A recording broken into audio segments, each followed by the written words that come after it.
అలాగే water waste అయిపోయినా ఊరుకుంటుంటాం. కాకపోతే నీరు ఎంత ఉపయోగమో ఎంత ముఖ్యమో అనేది పిల్లలు తెలియజేస్తారు.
ఒక రైతుకి పండించడానికి నేను కావాలి.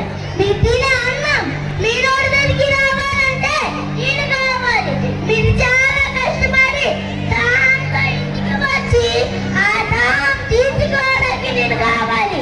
మీ ఇంటికి మీ ఒంటికి లాభగనాలన్నా చాలా ఉన్నాయి. ఒక్క మాటలో చెప్పాలంటే మన పంచభూతాన్ని పిలుస్తామే, అందులో ఏది ఒక్కటి లేకపోయినా మానవ మనుగడ సాగుదు. అటువంటి నన్ను మీరు ఎంత చేస్తున్నారా?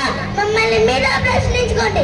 తాగడానికని, బట్టలు దానికని, ఇంటిని శుభ్రం చేయడానికని, వాహనాలు గడవడానికని, అవసరానికంట యోగ్యంగా ఉపయోగించి నన్ను వృధా చేస్తున్నారు. ఇలా చేసుకుంటూ పోతే రేపటి తరానికి మీరేం చేస్తున్నారో ఆలోచించండి. అందరికీ